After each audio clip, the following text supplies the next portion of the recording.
दोस्तों, आज हम एक्सप्लेन करने वाले हैं हाल ही में आई एक कमाल की मूवी लकी भास्कर को। चलिए कहानी शुरू करते हैं। तो मूवी की शुरुआत में हमें साल 1992 बम्बई का सीन दिखाते हैं, जहां भास्कर नाम का आदमी मॉर्निंग वॉक से घर लौटता है। तभी सीबीआई ऑफिसर लक्ष्मण और उसकी टीम भास्कर के घर पर रेड मारती है और उसे अरेस्ट कर लेती है। सुबह सुबह पुलिस भास्कर को उसके बैंक लाती है, जो था मगधा बैंक, जिसमें भास्कर काम करता था।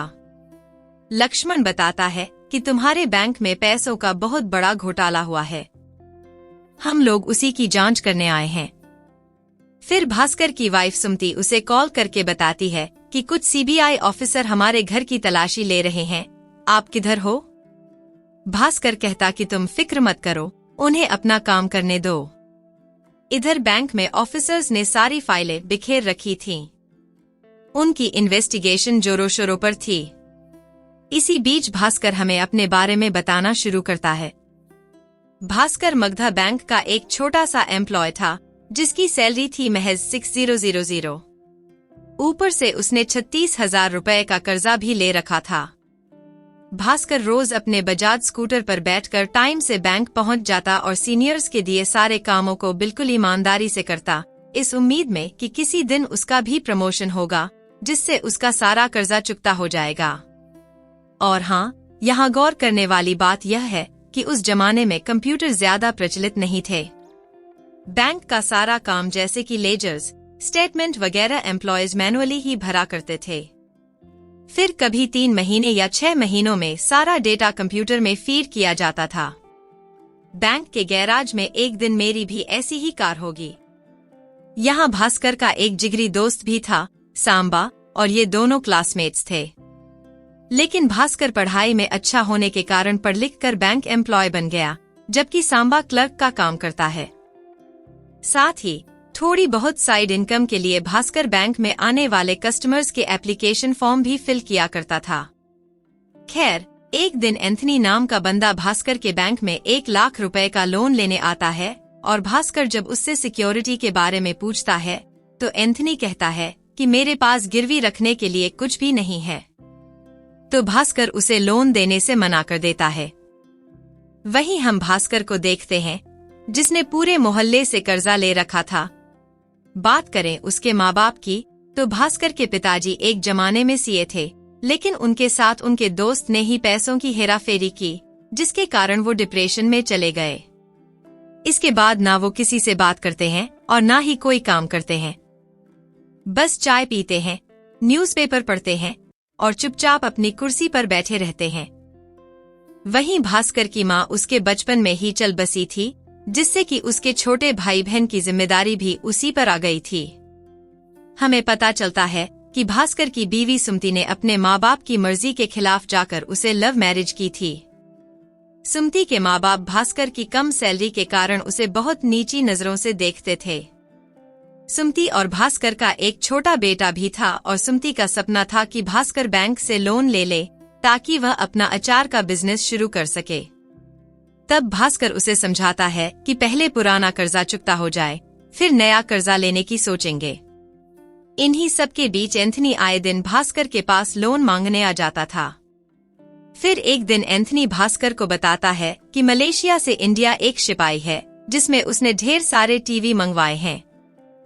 आधे अमाउंट तो उसने पे कर दी है, यानी 2 लाख, और बाकी की आधी रकम उसने टीवी की डिलीवरी लेने के बाद पे करने का वादा किया है।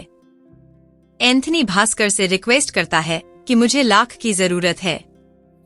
जिन लोगों ने मुझे पैसे देने का वादा किया था, वो सब अपनी बात से मुकर गए। इंडिया में वैसे ही टीवी की डिमांड बढ़ती जा रही है। आप मुझे सिर्फ लाख दे दीजिए, मैं टीवी बेचकर और बैंक का लोन चुका दूंगा। अगर अभी मैंने कंपनी वालों को पैसे नहीं दिए तो वो लोग उन टीवी को गिरवी रख देंगे।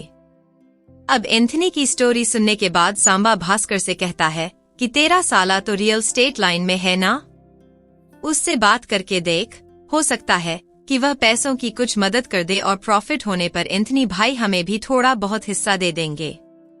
हालांकि भास्कर को अपने साले से मदद लेना बिल्कुल भी पसंद नहीं था, फिर भी भास्कर कहता है कि ठीक है, मैं ट्राई करता हूँ।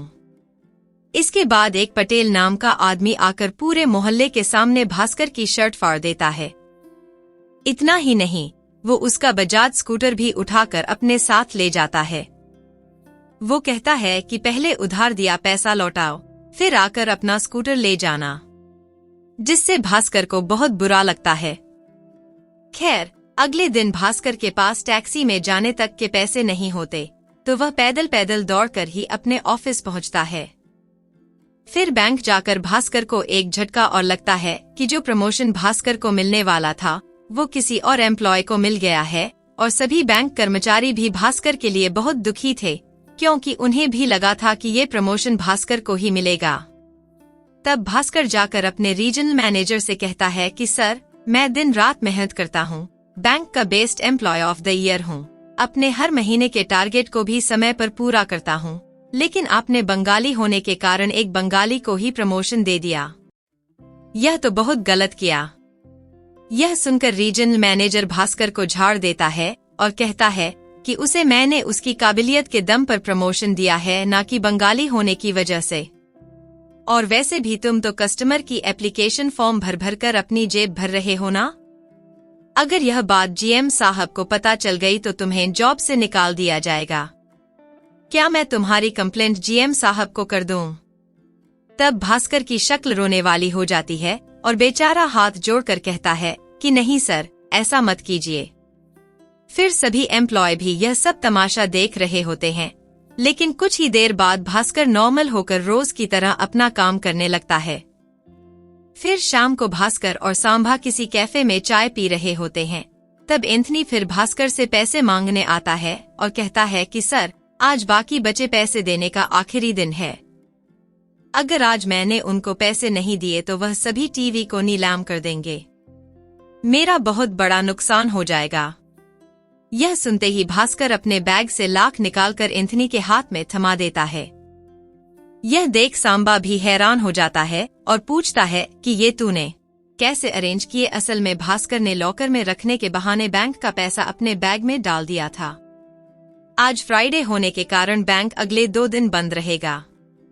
भास्कर ने सोचा 2 दिनों में एंथनी टीवी बेचकर उसे पैसे वापस लाकर दे देगा, फिर वह मंडे को सुबह जाकर पैसे लॉकर में रख देगा।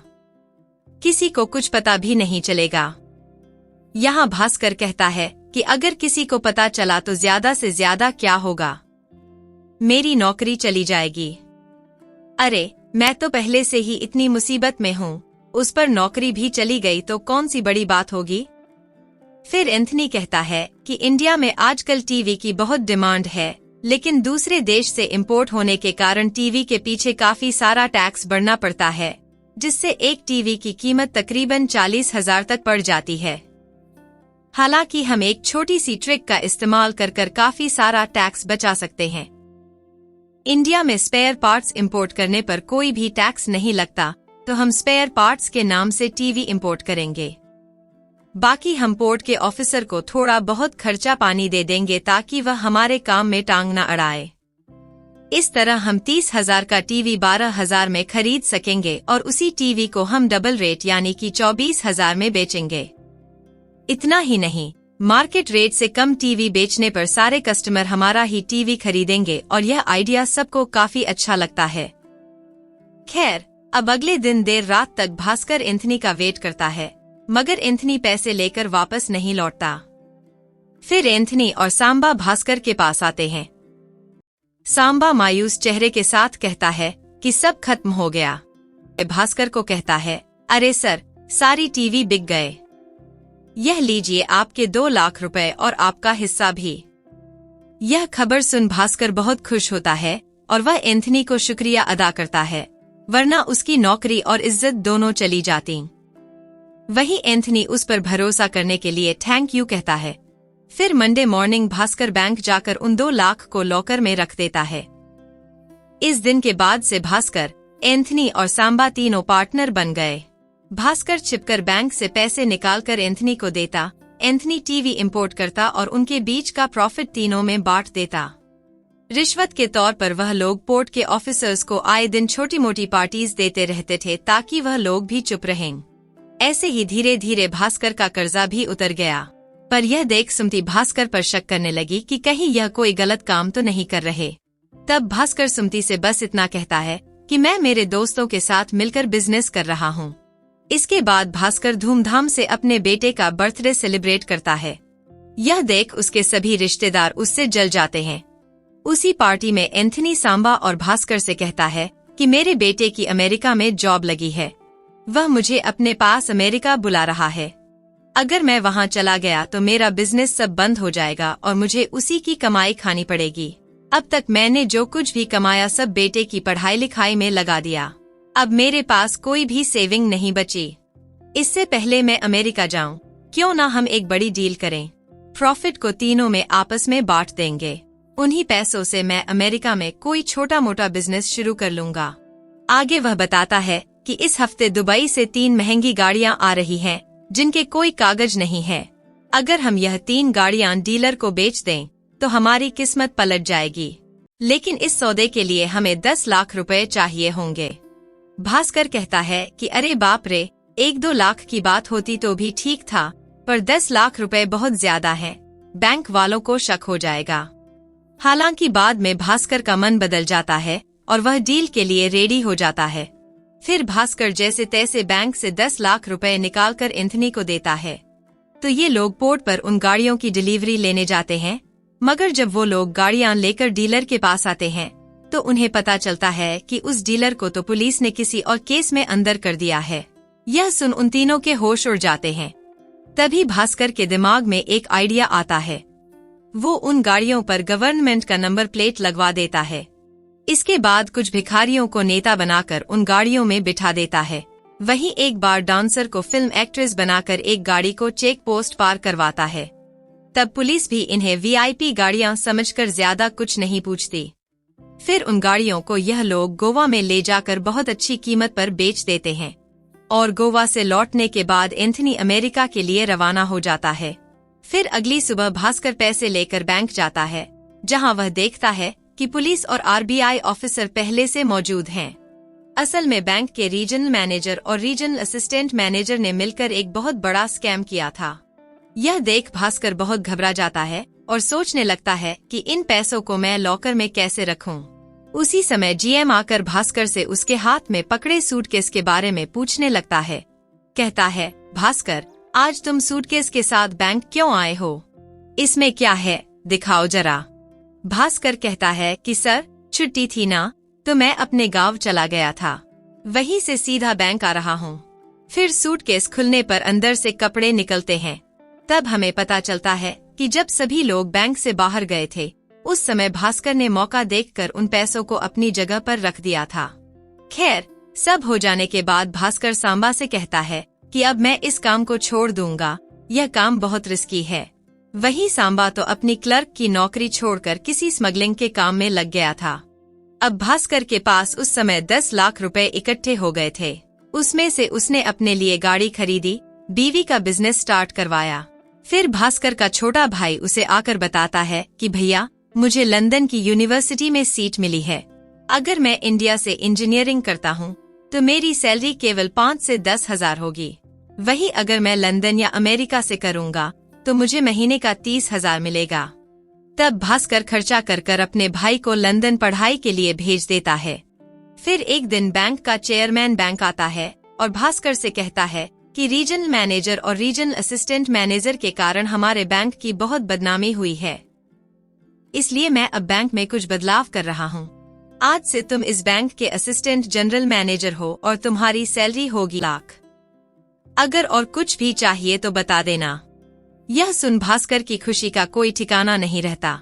ऑफिसर लक्ष्मण भास्कर का बैंक स्टेटमेंट देख हैरान हो जाता है, क्योंकि भास्कर के बैंक में 1 रुपया करोड़ पड़े थे। लक्ष्मण पूछता है कि एक मामूली बैंक एम्प्लॉय के खाते में इतनी बड़ी रकम कहां से आई। इसके बाद भास्कर कुछ सोचने लगता है और फिल्म फिर से फ्लैशबैक में जाती है। जिस समय चेयरमैन ने भास्कर को जनरल असिस्टेंट मैनेजर बनाया था, तब चेयरमैन ने भास्कर से कहा था कि हमारे बैंक के कुछ वैल्यूएबल कस्टमर्स हैं जो बैंक के लिए बेहद जरूरी हैं। उन्हीं में से एक कस्टमर है हर्षद मेहरा। भास्कर, आज से तुम पर्सनली मिस्टर हर्षद मेहरा का अकाउंट हैंडल करोगे। जिस पर भास्कर मान जाता है। फिर अगले दिन हर्षद मेहरा का खास आदमी सूरज बैंक आता है और वह कुछ डॉक्यूमेंट्स को भास्कर को सौंपते हुए कहता है कि यह कटारी बैंक के बीआर पेपर्स हैं। उस समय बैंक का एक प्यून चंदन नाम के एक एम्प्लॉय से पूछता है कि सर, ये बीआर का मतलब क्या होता है। चंदन प्यून को बताता है कि जैसे हम बैंक से लोन लेते हैं, उसी तरह एक बैंक भी दूसरे बैंक से लोन ले सकता है, मगर आरबीआई के नियम के मुताबिक एक बैंक डायरेक्टली दूसरे बैंक को लोन नहीं देता। दोनों बैंक के बीच एक ब्रोकर का होना जरूरी है। यहाँ हमारी बैंक और कटारी बैंक के बीच हर्षद मेहरा ब्रोकर है। हमारी बैंक हर्षद मेहरा को पैसे देगी और वो कटारी बैंक को पैसे लौटाते वक्त भी यही प्रोसीजर फॉलो होगा। और जाहिर सी बात है, ब्रोकर होने के नाते हर्षद मेहरा को भी कुछ कमीशन मिलेगा। इसी को बीआर कहते हैं।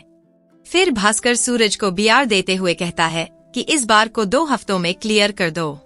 तब सूरज कहता है कि सर, इसमें तो थोड़ा टाइम लगेगा और वो भास्कर को रिश्वत देने की कोशिश करता है। लेकिन भास्कर कहता है कि नहीं, 2 हफ्ते मतलब 2 हफ्ते। फिर एक दिन भास्कर हर्षद मेहरा के बैंक स्टेटमेंट चेक कर रहा होता है। तब उसके करोड़ों में ट्रांजैक्शन थे।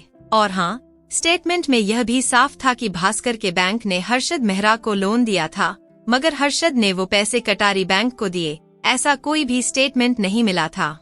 हैरानी की बात तो यह थी कि हर्षद मेहरा ने कटारी बैंक से भी बीआर लिया था, यानी वह दोनों तरफ से पैसे ले रहा था। भास्कर सोच में पड़ जाता है कि 2 बैंकों से बीआर लेकर यह आदमी क्या कर रहा है, क्योंकि वह कुछ दिनों बाद वो पैसे लाकर बैंक में लौटा देता था। तब भास्कर अपने तरीके से इस बारे में इन्वेस्टिगेशन करना शुरू करता है। फिर हमें पता चलता है कि हर्षद मेहरा बैंक से बीआर लेकर शेयर मार्केट में इन्वेस्ट करता था। वह किसी भी शेयर को बहुत कम कीमत पर खरीद कर लोगों को उसे खरीदने को कहता कि यह शेयर आगे जाकर बहुत बढ़ेगा। फिर सभी के इन्वेस्ट करने से स्टॉक का प्राइस जब बढ़ जाता तो हर्षद मेहरा उस स्टॉक को बेच देता। तब उसकी वैल्यू फिर से गिर जाती। इसी तरीके से जो भी प्रॉफिट होता वो हर्षद मेहरा खुद रख लेता और बाकी बचे पैसे बैंक को लौटा देता। पहले तो भास्कर यह सब चेयरमैन को बताने की सोचता है, लेकिन इसमें भला उसका क्या फायदा था। तो वह खुद ही सूरज से मिलकर एक डील करता है कि हर्षद मेहरा जब भी किसी बैंक से बीआर लेगा, उसे 1% कमीशन भास्कर को देना होगा और हर शेयर को खरीदने और बेचने से पहले उसे भास्कर को इन्फॉर्म करना होगा, ताकि भास्कर भी उन शेयर से फायदा उठा पाए। अब सूरज के पास कोई और चारा नहीं था, तो वह झट से उसकी बात मान जाता है। जिसके बाद हर्षद मेहरा ने डील के मुताबिक बैंक से बीआर लेकर भास्कर को 1% दिया। और सवाल यह था कि इन पैसों को व्हाइट में कैसे बदला जाए। तब एंथनी का एक पुराना साथी था अनवर। भास्कर अनवर से मिलकर उसे इस बारे में बताता है। अनवर कहता है कि हम अगर इन पैसों को लॉटरी वाले को दे दे तो वह हमें विनिंग लॉटरी देगा। लॉटरी जीतकर कुछ पैसे टैक्स के कटेंगे और बाकी बचे तुम्हारे बैंक में आ जाएंगे। ऐसे करके भास्कर को 25,000 की लॉटरी लगती है। अब प्रेजेंट में भास्कर लक्ष्मण से कहता है कि सर, मैंने एक दिन लॉटरी खरीदी थी, वही जीतकर मैंने शेयर मार्केट में लगाया था और ऐसे करते करते मुझे प्रॉफिट होने लगा। लक्ष्मण पूछता है कि तुमने एक दिन में 10 लाख रुपए कहाँ खर्च कर दिए। भास्कर कहता है कि उसमें से मैंने अपनी बहन की शादी करवाई। शादी की शॉपिंग के लिए जब मैं अपनी बीवी और बहन को लेकर एक मॉल गया तो उन लोगों ने मेरा मजाक उड़ाया, तो मैंने मॉल वालों का घमंड उतारने के लिए एक महंगी गाड़ी खरीदी और उसी में आकर उस पूरे मॉल का सामान खरीद लिया। इसी में मैंने पूरे 10 लाख रुपए उड़ा दिए। अब पास्ट में जब वापस भास्कर को बीआर का 1% मिलता है तो वह फिर अनवर के पास जाता है। इस बार अनवर उसे एक फेक कंपनी बनाने का आइडिया देता है, तो भास्कर सुमति के नाम से फूड बिजनेस ओपन करता है। इसी से रिलेटेड वह जाली अकाउंट्स बनाता है, यह शो करने के लिए कि फूड बिजनेस के लिए बाहर से प्रोडक्ट इंपोर्ट हो रहे हैं, यानी वो लोग फर्जी तरीके से खर्चे दिखा रहे थे। इस दौरान भास्कर को पीने की भी लत लग जाती है और दिन ब दिन भास्कर का रवैया बदलने लगता है, मानो उसके अंदर पैसों का घमंड आ गया हो। वो तो अपने कलीग से भी ठीक से बात नहीं करता। यह सब देख सुमति को बहुत बुरा लगता है। फिर एक दिन कटारी बैंक का मैनेजर कुछ काम से भास्कर के पास आता है। बातों बातों में बीआर की भी बात निकलती है, जिस पर भास्कर कहता है कि सर, हर्षद मेहरा के पास से 90 करोड़ का बीआर आना बाकी है। ऊपर से वो तो नए बीआर के बारे में भी पूछ रहा है। तब मैनेजर हैरान होकर कहता है कि 90 करोड़ इतनी बड़ी अमाउंट का बीआर तो मैंने कभी पास ही नहीं किया। ज्यादा से ज्यादा 1 या 2 करोड़ किए होंगे। यह सिग्नेचर मेरे नहीं है और हर्षद मेहरा ने मेरे नाम से फर्जी दस्तखत किए हैं। अगर आरबीआई ने इंक्वायरी की तो मुझे पक्का जेल हो जाएगी। यह सब सोच कर मैनेजर को वही हार्ट अटैक आ जाता है और उसकी मौत हो जाती है। इसके बाद जब सूरज भास्कर के पास आता है तो भास्कर उसे धमकाता है कि पहले 90 करोड़ का बीआर चुका दो, तभी तुम्हें नया बीआर पास होगा। इसी बीच सांबा स्मगलिंग करते हुए पकड़ा जाता है तो भास्कर पुलिस को पैसे खिलाकर उसकी बेल करवाता है।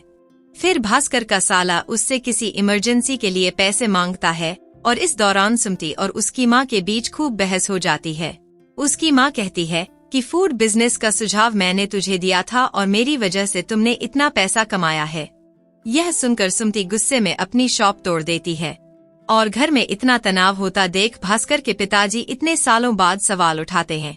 वह भास्कर को अकेले में ले जाकर पूछते हैं कि तुम असल में क्या काम करते हो, मुझे बताओ, क्योंकि इस बिजनेस के बिल्स को देखकर ऐसा नहीं लगता कि यह बिल असली है। और यह बात मत भूलो कि मैं तुम्हारा बाप हूँ जो कि सीए रह चुका हूँ। तब भास्कर अपने पिताजी को सब कुछ सच बता देता है। इसके बाद जब वह भास्कर को समझाते हैं तब जाकर भास्कर के दिमाग से पैसों का नशा उतरता है। फिर वह अपने साले और दोस्त सांबा की हेल्प करता है और जिन लोगों को उसने जलील किया था उन सब से माफी मांगता है। इसके बाद एक दिन जीएम भास्कर को बुलाकर पूछता है कि तुम मिस्टर हर्षद मेहरा के बीआर को अप्रूव क्यों नहीं कर रहे। भास्कर कहता है कि सर, उनकी तरफ से 90 करोड़ आना बाकी है, ऐसे में मैं एक और बीआर अप्रूव कैसे कर दूं। लेकिन जीएम भास्कर पर दबाव डालने लगता है जिससे तंग आकर भास्कर बैंक से रिजाइन कर देता है। फिर रिजाइन करने के अगले दिन ही सीबीआई ऑफिसर भास्कर के घर आकर उसे पूछताछ के लिए ले जाते हैं। लक्ष्मण कहता है कि तुम्हारे अकाउंट में जो भी पैसे हैं उनको व्हाइट में शो करने के लिए तुमने सारे इंतजाम कर रखा है, लेकिन मैं चाहूँ तो उन सारे पैसों को 1 सेकंड में गायब कर सकता हूँ। अगर मैंने इस बारे में इनकम टैक्स को खबर कर दी तो तुम्हें जेल जाने से कोई नहीं रोक पाएगा। इसलिए बेहतर यही होगा कि तुम वह 1 रुपया करोड़ हर्षद मेहरा को दे दो।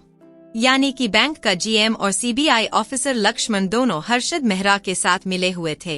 यह भास्कर के 100 करोड़ देते ही हर्षद मेहरा बीआर चुका देगा और जेल जाने से बच जाएगा, क्योंकि उसके ऊपर भी कार्यवाही चल रही थी। और हमें पता चलता है कि बैंक का चेयरमैन भी इन सब में शामिल था। अब भास्कर ना चाहते हुए भी सारे पैसे हर्षद के अकाउंट में ट्रांसफर कर देता है और वापस जहां था वहां आ जाता है। फिर अगले दिन सभी को एक शॉकिंग बात पता चलती है, क्योंकि भास्कर ने 10 दिन पहले अपने बैंक से सारे पैसे निकाल लिए थे। अब इसकी एंट्री सिर्फ लेजर में मैन्युअली थी, तभी किसी को कुछ पता नहीं चला और पैसा ट्रांसफर करते समय जीएम हर्बर्ट ने इस बात को नोटिस नहीं किया था। इस तरफ भास्कर को हम अपने परिवार के साथ फ्लाइट में बैठा देखते हैं और फ्लैशबैक में दिखाया जाता है कि जब भास्कर ने अपने पिताजी को ये सारी बातें बताई थी तभी उनके पिताजी ने कहा था कि आज नहीं तो कल इनकम टैक्स और आरबीआई वाले तुम्हारे पास जरूर आएंगे। एक काम करो, तुम इन पैसों को बैंक से निकाल लो, उससे हम अमेरिका में एक घर खरीद लेते हैं। जिसके बाद भास्कर खुद इनकम टैक्स वालों को बैंक के चेयरमैन, जीएम और सीबीआई ऑफिसर लक्ष्मण के बारे में खबर कर देता है और पुलिस इन सब को अरेस्ट कर लेती है। हर्षद मेहरा को भी इन्वेस्टिगेशन के लिए बुला लिया जाता है। इस तरह इन सभी को फंसाकर भास्कर अमेरिका में ऐशो आराम की जिंदगी जीने लगता है। यहीं पर यह मूवी खत्म होती है।